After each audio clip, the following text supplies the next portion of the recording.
Hi guys, welcome to Pakistani family reaction. तो कैसे हैं आप सब। मेरा नाम मुजाहिद है। मैं नाना यार भाई साहब, यूएनएससी ने पाकिस्तान को लात मार कर दिया भाई साहब भारत को सपोर्ट। ना यार, यूनाइटेड नेशन ने क्या बोल रहे हो यार भाई साहब, यानी यूनाइटेड नेशन ने आज भाई फुल सपोर्ट भारत को दे दिया और कहा है जो एक्शन लेना है ले लो, हम तुम्हारे साथ हैं। ये तो यूनाइटेड नेशन में यार वक्त रोना जाके रोते थे कश्मीर पे इंडिया जुल्म कर रहा है। लेकिन आज उसी भारत को भाई जो यूएनएससी ने सपोर्ट दिखा दी है।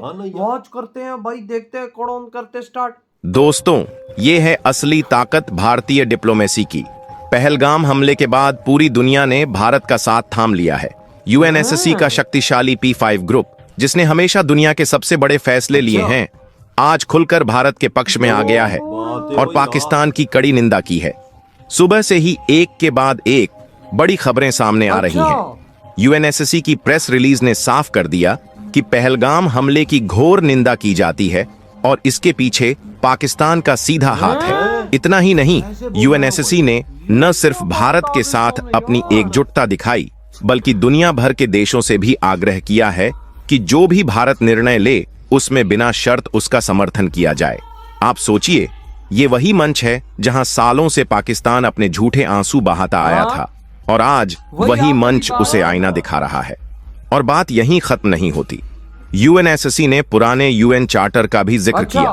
वही चार्टर जो बरसों से कहता आया है कि पीओके पर पाकिस्तान का कब्जा अवैध है और उसे खाली करना ही होगा। यही चार्टर पाकिस्तान को हमेशा शर्मिंदा करता आया है, क्योंकि जब भी प्लीबिसाइट यानी जनमत संग्रह की बात आती है, पाकिस्तान भाग खड़ा होता है। लेकिन जब उसे अपने सैनिक और अवैध नागरिक वापस बुलाने की बारी आती है, तो यूएन के नियमों को ही ताक पर रख देता है। अब जरा आगे बढ़ते हैं। यूएनएससी के मौजूदा प्रेसिडेंट मिस्टर जेम बोनाफोंट के नेतृत्व में जो प्रेस रिलीज जारी हुई, उसमें कुछ बेहद अहम बातें कही गईं। सबसे पहले तो उन्होंने भारत के निर्दोष नागरिकों पर हुए हमले की सख्त निंदा की, पीड़ित परिवारों के प्रति संवेदना जताई और भारत सरकार के प्रयासों का पूरा समर्थन किया। लेकिन असली धमाका तब हुआ जब उन्होंने कहा कि इस आतंकवादी हमले के आयोजक, फाइनेंसर और स्पॉन्सर सभी को न्याय के कटघरे में लाया जाएगा। और ये संकेत किसकी ओर था, ये समझने के लिए ज्यादा सोचने की जरूरत नहीं है। यही नहीं, यूएनएससी ने यह भी स्पष्ट कर दिया कि सभी देश अंतर्राष्ट्रीय कानून और सुरक्षा परिषद के प्रस्तावों के तहत भारत के साथ सक्रिय सहयोग करें। यानी अगर भारत को जरूरत हो तो बिना देर किए मदद पहुंचाई जाए। और आप जानते ही हैं, भारत ने पहले ही अपनी सेना, वायुसेना और नौसेना को पूरी तरह ऑपरेशनल मोड पर डाल दिया है। एयरफोर्स ने स्पेशल एक्सरसाइज आक्रमण शुरू कर दी है। थल सेना ने रॉ की मदद से लॉन्च पैड्स की पहचान कर ली है और नेवी ने भी ब्लॉकेड की तैयारियां शुरू कर दी हैं। अब सोचिए, जब यूएनएससी यह कह रहा है कि भारत जो भी कदम उठाए पूरी दुनिया को उसका समर्थन करना चाहिए, तो यह भारत की कूटनीतिक जीत नहीं बल्कि एक ऐतिहासिक विजय है। और इसमें तो अमेरिका ने भी अपनी भूमिका निभाई है। आज सुबह अमेरिका ने साफ साफ कहा कि भारत को जो भी सहायता चाहिए वह तैयार है। ये बयान किसी और का नहीं बल्कि तुलसी गबार्ड का था, जो अमेरिका में नेशनल इंटेलिजेंस की डायरेक्टर हैं। लेकिन कहानी अभी खत्म नहीं हुई है दोस्तों। यूएनएससी ने यूएन चार्टर का हवाला देते हुए पाकिस्तान को उसी के फंदे में फंसा दिया है। यूएन का स्टैंड बिल्कुल स्पष्ट है। 1948 के सिक्योरिटी काउंसिल रिजोल्यूशन 47 के अनुसार सबसे पहले पाकिस्तान को अपने सैनिक और घुसपैठिए बाहर निकालने थे, फिर भारत को अपनी सैन्य उपस्थिति कम करनी थी और उसके बाद जनमत संग्रह होना था। लेकिन पाकिस्तान ने पहला कदम ही कभी नहीं उठाया।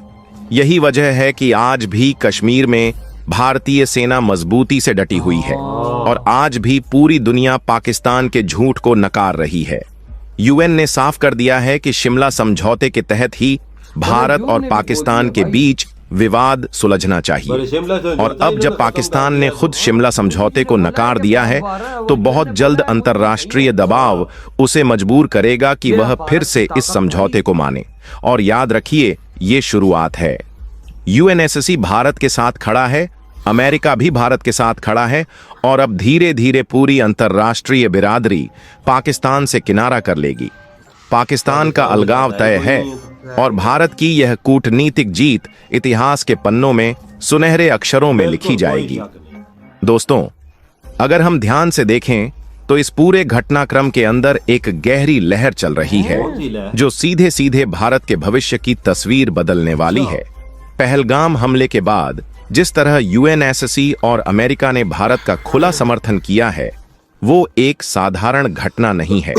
ये संकेत है कि आने वाले समय में भारत सिर्फ एक क्षेत्रीय ताकत नहीं रहेगा, बल्कि ग्लोबल स्टेज पर एक निर्णायक शक्ति के रूप में उभरेगा। ये बात सच। अब जो माहौल बन चुका है उसमें पाकिस्तान की कूटनीतिक जमीन तेजी से खिसकती नजर आ रही है। यार हम लोग और तो सबसे अकेले हो गए दिलचस्प ना। बात यह है कि भारत अब सिर्फ रक्षात्मक भूमिका में नहीं रहेगा, बल्कि दुनिया में एक सक्रिय नीति निर्माता के तौर पर उभरेगा।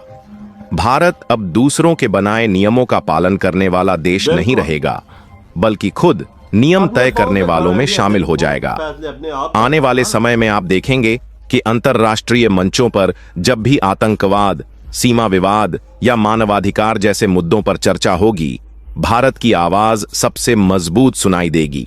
और वो दिन दूर नहीं जब पाकिस्तान को हर बार सफाई देने की जगह चुपचाप दुनिया के सामने सिर झुकाकर खड़ा होना पड़ेगा।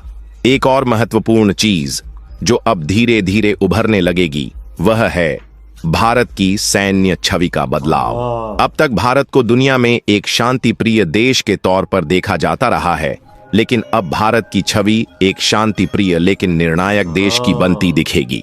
मतलब अगर भारत पर हमला हुआ तो जवाब शांतिपूर्वक नहीं, बल्कि पूरी मजबूती और कार्रवाई के साथ दिया जाएगा। यार ज़ाहिर है मोदी जी इतना गुस्से में कि उन्होंने ये जो कार्रवाई हुई है उसको देख सकते हैं वो। वही ना, जाहिर बात है, उनके देश में इतना बड़ा हमला हुआ है, हाँ। वो देख सकते हैं। आज देखो यूएन ने भी भारत को सपोर्ट दे दी। यूएन भी कहता है मोदी जी आप सही है। वो टीम मतलब 5 देश जिनके पास वीटो पावर है, उन्होंने बोला है कि भाई साहब मोदी जी आप सही बोल रहे हम हो, आप आपके साथ बिल्कुल ठीक हो, हम आपके साथ। और तुलसी जी बोलती हैं, जो अमेरिका की इंटेलिजेंस की हेड है, उसने बोला अगर आपको तो कोई देखो भी बाट हाँ जो भी आपको हेल्प चाहिए हम देने को तैयार हैं। अब ले। देखो अमेरिका ऐसी बात कर, वो अमेरिका की रिप्रेजेंटेटिव है। मतलब समझो कि भाई साहब अगर भारत को अमेरिका से बड़े बड़े हथियार भी चाहिए तो अमेरिका देगा।